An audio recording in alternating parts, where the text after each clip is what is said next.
welcome to our upcoming segment of the NAECC Throwback Thursday chats. My name is Felika Ahastin Bryant, and I'm the director of the Native American Educational and Culture Center. And we're very pleased to have our special guest, Timothy Jokle, who is one of our Purdue alums. And I'm just going to dive right in. I'll just go ahead and let Tim introduce himself. All right. Hello, I'm Tim Jokle. I graduated from Purdue, I believe, in May 2011 with a bachelor's in chemical engineering and chemistry. While there, I was lucky to be the president for ACES when we brought it back, as it had left campus for a few years. And then I believe in 2006 or 7, we brought it back. And that's when I was the president.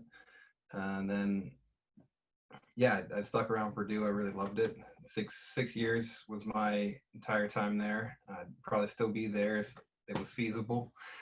But unfortunately, we had to grow old and move on. And so that's what I've done. Yeah. And I'm sure that's a segment shared by many students as well. You know, once you graduate, then as I've heard, it's time to become an adult or start adulting. So that's quite amusing. You talk about that. So if you wouldn't mind sharing your pathway, how did you get to Purdue, and what first brought you to Purdue and what kept you here? So I was, my family's in Indianapolis, a suburb of there, and all of the friends that I knew who were also homeschooled like myself, the really smart ones all went to Purdue, so I just kind of followed them, and it just really lucked out that I wanted to do engineering, and that Purdue has just such a fantastic engineering program. So that's why it was the only place I applied to. I wanted to go a year early, and I was like, well, let's see if I get in. And put my application in, and I was able to get in. So it was just kind of fortuitous, I guess would be the word for that. I really enjoyed it. I'm glad that's the path that I went. And then after that, I went and just finished my master's degree at the University of Washington in biomedical regulatory affairs. So still like learning, and I was glad that in 2 states that I've lived in, there's been fantastic public universities to go to. Excellent. Well, I don't know if you can hear, but we do have, sorry about that, they're doing some landscaping outside our center, so I'm competing with this loud lawnmower outside. But maybe you can help us or talk about your favorite class while you were here at Purdue, and maybe what was your least favorite class? Oh, so let's start with the least favorite class, because that's way more fun. My least favorite class was definitely heat and mass transfer. I had a horrible teacher the first time of taking it, and then retook it and had a much better teacher, but still hated it. It was just a horrible class. Ironically, it's one of the things that's used somewhat more than other classes. So it worked. I got through it as much as I hated it. And then my favorite classes were a toss-up between either analytical chemistry or organic chemistry. I really enjoyed both of those. The analytical chemistry helped me get my first job out of college as a analytical method development for pharmaceuticals. So developing mostly HPLC methods and validating them for pharmaceutical use. And because I had the analytical chemistry class taught, it gave me the basic to look at basically any sort of instrument, figure out how it's going, the main pieces of it that all analytical instruments sort of share, and what how to approach them, see where their faults are, just going from the basic science. And that really helped me with getting the job and doing well at the job. And then the other one was, what was it? Not organic chemistry. What was it?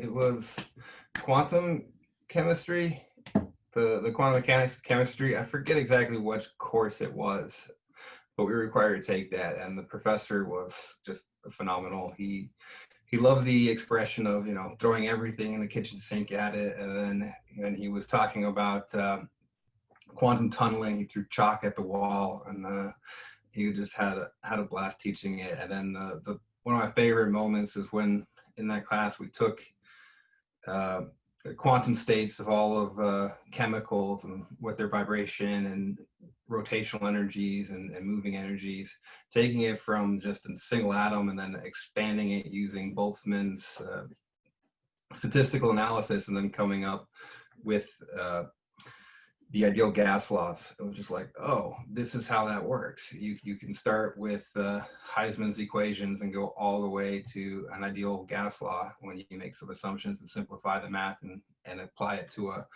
a large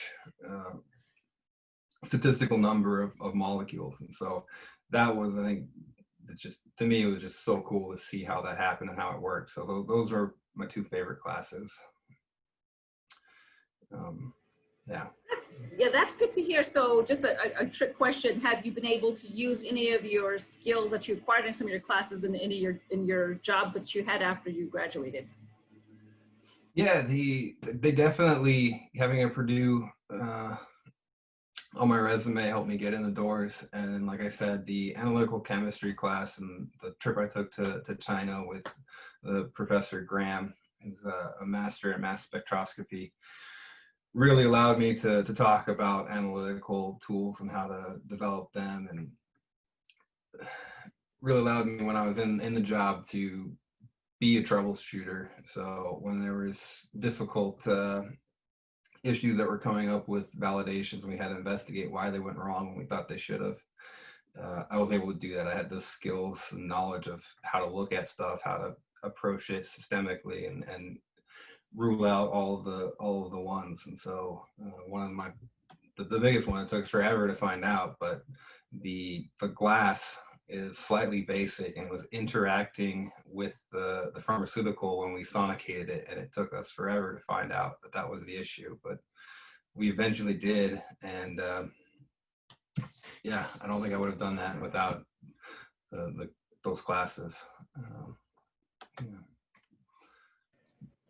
Okay, great. Well, since we've done our due diligence in talking about the academics and why you came here, so let's move to extracurricular activities, and maybe you can share one of your favorite Boilermaker experiences while you were here. One of the, I just think the neatest that I had was I went to my only away Purdue football game. It was at Notre Dame because I just wanted to see what that was like. And on the way back after losing, unfortunately, we were following the Boilermaker special as it passed the train, and they both honked at each other, and I was just like, just perfect. It was like, oh, that's ridiculous. They are right by each other and honking at each other with the same thing. So that was really cool. But I also really loved the ACES national trips, both to Portland and not Irving, LA, wherever they have the convention center there, I forget. Those two were phenomenal, going with everyone from ACES and from Purdue, and just interacting with so many different people. And in fact, I don't think I would have moved to Seattle if I hadn't gone to the Portland trip and seen just what the Pacific Northwest was all about and how much I really liked it. And then, yeah, that trip was phenomenal. So those were, I think, two of my highlights. And then obviously I met my wife at Purdue, so that also ranks highly up there for me. In terms of Purdue, yeah, a lot of late nights, all-nighters, walking through campus when it's pitch black and foggy was kind of cool. I had I don't know, I think I was haunted or something, but I'd walk up to lights and they would go out.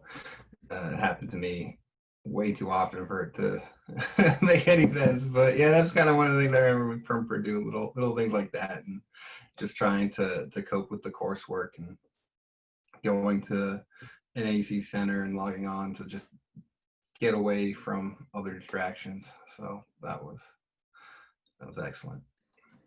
Okay, yes, thank you. When you were here, we were on the south side of campus, and as I had mentioned in our before we got started with the interview, just kind of giving you an update.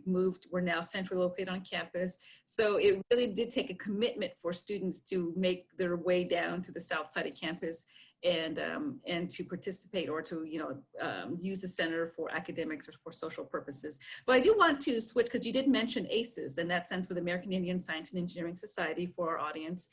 And I remember when I had got here, you had just, I had met with some individuals within the minority engineering program, and they are phenomenal with providing support to our students who are Native students as well as students across campus. And I had met with them, and they had mentioned, we talked about ACES, reviving ACES, because at that point, this was probably back in 2006, 2007, when I first came to Purdue, and we did not have an active student chapter. But I think, they had mentioned that you were the main person who was there, who was moving on and keeping things going. So I really do want to credit you and to let you know that we do appreciate you carrying the baton forward with us and making sure we had an ACES presence while we were here, while you were here at Purdue, and making sure that we were able to bring awareness and to make sure that that everybody knew what was going on. So with that in mind, maybe if you want to talk a little bit about your role as what you did with ACES, and then I know you did talk about going to the national conference, but in that capacity, what type of leadership skills were you able to acquire while you were in the ACES organization that helped you in your current position? Yeah, actually, that's a really good question. And it really, we created the ACES. It was a group of graduate students, and I think Liz was the only other undergraduate at the time. And they had all the graduate students come from, University of Alaska, other places with active ACES chapters. And, Purdue is the birthplace of NAECC, and I just wanted a place or organization that was similar to that, but for Native students. And so I just went with it and, set up meetings, coordinated with that, which coordinating is so much of any job nowadays. It's the majority of what you're going to do is making sure that your project's on time, that everyone's able to come to meetings, that everyone stays on topic, and getting it done. And one of the things I really loved about setting it up from ACE is that sort of sparked the interest for me with my master's degrees, the regulatory affairs, and going through the bylaws and like setting them up and writing them and combining them from different ones. I used, I think, 3 or 4 different ACES chapters bylaws from the other graduate students and put them together. And I really enjoyed that. And that kind of was like, oh, it's a puzzle that you can kind of fit together. How do you set this up so that it works well? We followed. And then after I was president, it was great to see that we brought the ACES regional chapter to Purdue, and that was a phenomenal event. And I was just so happy that, I was able to create the foundation for ACES so we could go on, and someone that knew how to do all this stuff could take it and run with it. And that was just phenomenal, because I knew I was going to graduate, and I wanted to make sure that like it's sustainable and it continues going, because it's a great organization and a great mission that they have. So yeah, it was definitely very helpful for me. Yeah, that was very exciting with the ACES Regional Conference. I think that was in 2010 when we had hosted that. And actually we won an award with the Purdue Student Organization. I'm not sure if you were that, but I think they gave you award the next year after you left. But we highlighted the ACES Regional Conference as one of our major accomplishments, and we did win a national award at the ACES conference for professional student development opportunity, and then we also won an award here with the Purdue Student Activities Office. So that kind of just those 2 awards were a result of all the hard work that you had set the foundation for. So again, we credit you for all that. Let's move forward now that you have graduated and completed your degree, and you said you went on to graduate school. So maybe you can give us an update as to where you are in life and what are you doing in your current job, and any updates you'd like to share. Sure. So in my current job, I work for chemical distribution as a data management specialist, and just making sure that everything works in the system and that it's all up to code. But that's just the job that sort of pays the bills. The job that I'm actually really enjoying is a consultant that I got out of my master's program, where currently right now, after sort of helping them go through an orphan drug pathway to get a cell therapy, which I wish I could tell you, but I signed an NDA, so I can't tell anyone what I'm working on. But it's a really cool project, and it involves cell therapy, so taking cells and growing them and then putting them back into humans, which is very, very new and sort of the cutting edge of biotechnology. I helped them get all of the documents ready for an orphan drug submission, and went through a couple different pathways and presented different ones for them as my master's practicum project. And they asked me to come back to help them as they do a phase 3 trial here in the US. And they want me, right now I'm currently working on writing an investigator's brochure, which is a collection of all the known information about the product in a way that doctors can look at it and see if they want to be a part of giving it to their patient and part of the clinical trial. And I don't like biology. It was never my thing, but I did learn the skills of taking all that information, reading it, condensing it, putting it into one document, and definitely the ACEs helped with that, of looking at stuff that I was completely foreign to, and knowing like how do you get the important information out of it and put it in a way that works in the document you need. So that's what I'm doing in terms of my professional job right now. And I finished my master's degree right in a recession, just like I did my undergrad. So it's I have great timing on how to get out of college. So yeah, hopefully I'll get another job doing some regulatory affairs and working more with medical devices and cell therapies. There was a second part to that question, I think, that I haven't answered yet. I think you covered it. Yeah, just kind of how you're using your degree. You did get your undergraduate degree in chemical engineering. So is that hard? I mean, are you able to use those skills that you learned from your chemie background, and how does that integrate into your current position? Yeah, the chemical engineering background is great because it lets me know how all the processes are going. So like I do know how to take something from scale and bring it into production. I worked as a chemical engineering at a large tolling manufacturing chemical plant up in Wisconsin. So I've taken it from scale. I also worked in production for high potency APIs, so active pharmaceutical ingredients, from a lab scale to batch reactors of 2,000 gallons, and then even larger for the chemicals, which was 20,000 gallons reactors. So like I know how all that goes up, and it's been very useful for pharmaceutical to have that background and know where the issues come, and taking it from a lab bench all the way up to scale. But yeah, I think one of the questions that you sent me, I'm going to jump the gun here, is what advice I'd say for current students. And I found out later in the last year that chemical engineering wasn't the thing that I was passionate about. It was really the chemistry, and that I should have stuck with that, or gone further, done that in the same. So switching between like I had a really good friend of mine and my wife's who was a ChemE, but he spent 3 years as a electrical engineer and hated it, and he switched, and he took he had 10 years at Purdue because he switched to chemical engineering during senior year of electrical engineering, and like he really liked chemical engineering versus electrical. And I wish I had the self-reflection and knowledge to know that I was miserable as a ChemE. It was really the chemistry part that I liked. I didn't like having to deal with money being the limiting factor of everything, and having to use that in every single equation. It wasn't as cool as like, can you do this? Can you take this chemical and make it into something useful?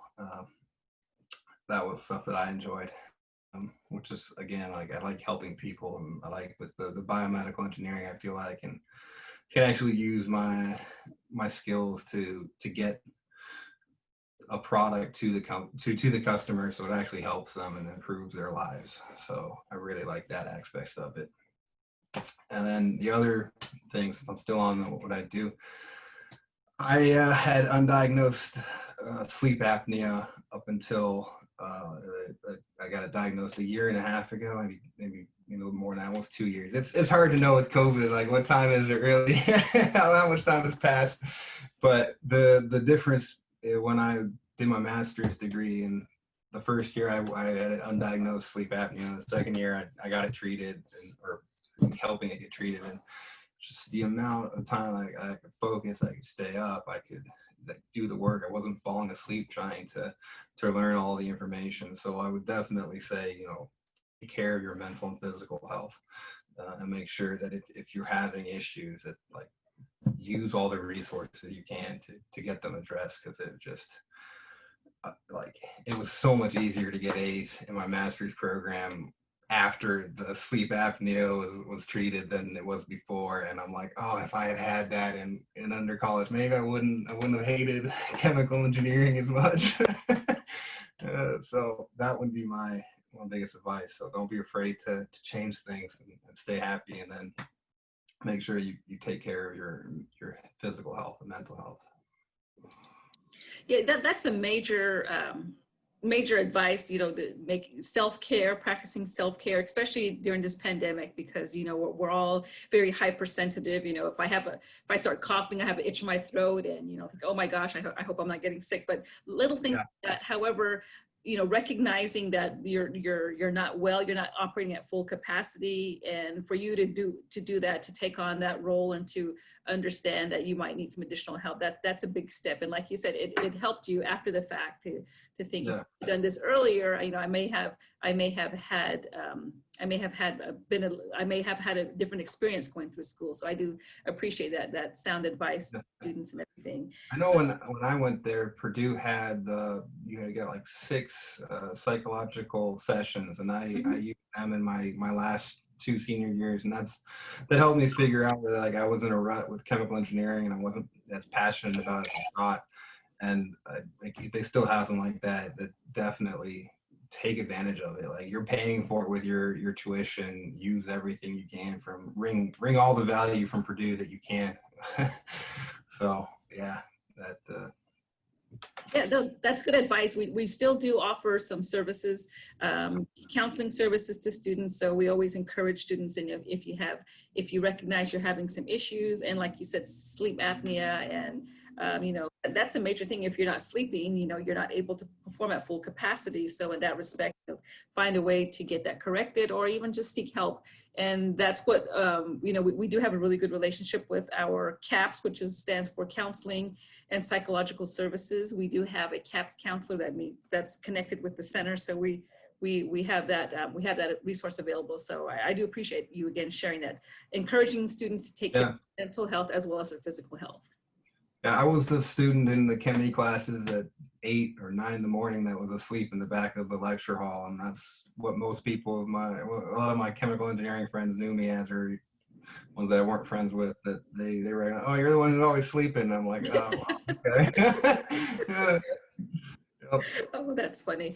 Well, I mean, I guess it goes to a more serious issue. So I think knowing now, in hindsight, this is what was going on. So maybe that would have been helpful. But yeah, so as you mentioned, as we're closing our interview, just if there's any current advice that you gave some good current advice. Maybe I could just have you do one last advice, talking about the type of services you receive from the Minority Engineering Program, or any additional programs like that while you're here on campus. Yeah, so for me, a lot of it was with Eileen and Virginia, were absolutely like emotional rocks for me.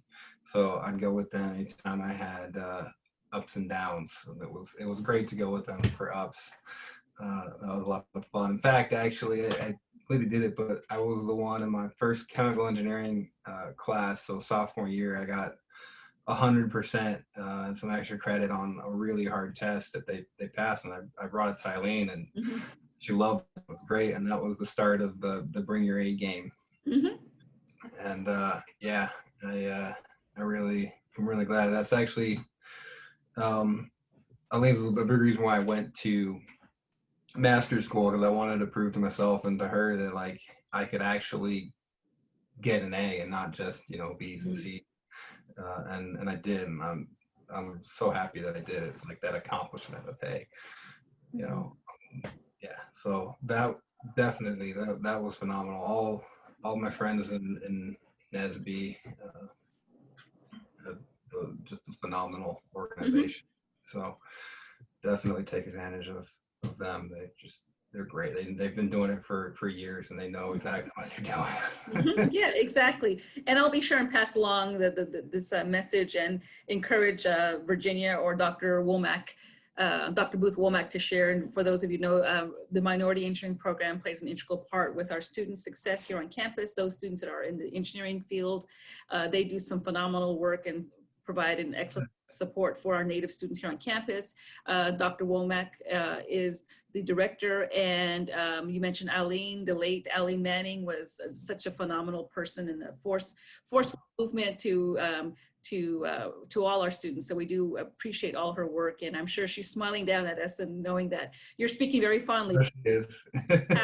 She's been gone for some time, but you know, we know that her footprint will always remain here at Purdue. I think we're winding down. Oh, go ahead. So I was in the first group of the ABC boot camp that Minority Engineering put through. So I went through that the first year, and that really taught me that, like, I enjoyed the programming aspect of engineering and really liked that. But then it gave me experience to, like, know what was going on campus, where everything was, and didn't feel like a lost freshman when it opened. So that was just great. It was such a good head start of, like, the first few weeks of college is so tough, and having that program was like, oh, I've seen this information before. It was like, I just took the class in it, so like, I was ready for it. Yeah, that was definitely something I took advantage of that I loved. Yeah, excellent. I know that we had another guest previously who talked about her experience with ABC, the academic boot camp, and how instrumental it was to her success here at school. So I'm glad to hear that you were in the inaugural class. So I'll make sure to let Virginia know that, you know, we're giving them a shout out.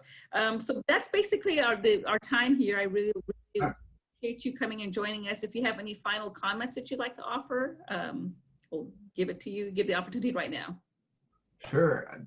The only thing I would say is, you know, use the NAECC as a quiet place to study. You know, find a place that's away from distractions, but yet still feels conducive to studying and helpful. And I know some of my best studies were done at the old one down in South Campus Center, just because it was normally quiet and away from everything. And because you had to go out there, you're like, well, I don't really want to leave. I might as well finish everything that I came to do. So. Yeah, it was, yeah, just make sure you have a place to focus and do your work. So, and maybe away from where you're sleeping. That's something that I've learned in college. It feels like with COVID, because this is the office that my wife uses because it's just nicer, and I'm in the bedroom, and it's right by the bed. I'm like, I've been preparing for COVID my entire college career, getting up, getting to a desk from the bed. And I would suggest that if you have the opportunity, don't do that in college. Go someplace where I work and treat it as a job as much as you can. Yeah, I'll admit too that my husband at home, he has our office space. He's been working from home for years. So when we all went to the pandemic and we started working from home, my office space is in my bedroom too. So I can literally, you know, crawl from my bed to go to you know, calls like this. So I do feel for you because I'm in the same situation as well. Yeah. And then the other thing I learned with my master's program is, like, you're paying to learn all that stuff and to do that, and that's what I had to do for my practicum. Is I was paying credits to do unpaid work for a company, and now it's reversed and they're paying me. So, like, you need to make sure that you take it seriously, and there is a monetary value to your time, so use it wisely. Yeah, and it's all about connections and networking. So I think you showed a great example of that. Okay, great. Well, thank you, Tim. I really appreciate you joining us. As I was saying, you know, it's always good reconnecting with students and alumni, and seeing how you're how successful you are. You're living out in the beautiful Pacific Northwest, out in Seattle, Washington, and hopefully when I get a chance to go out there, after COVID, you know, once we're able to travel again, so I'll see if I can come back out and visit you, because I do have a special connection to Washington State. I get to go get to go out there and see my daughter every now and then. So thank you again, and best of luck to you and your wife Nicole. I hope things continue to do well. And so that's the end of our interview here. So I just want to thank everybody who's joined us here for our Throwback Thursday chats. We do have another segment coming up next Thursday. I believe that is the 13th. I'm not sure to verify the time. Oh, I'm sorry, it's the 12th. And our guest will be Ashley Archer. She is another Purdue alum who's up in Michigan. So we'll have a chance to connect with her. Okay, well, thank you again for joining us. Take care, Tim. And likewise, thank you so much.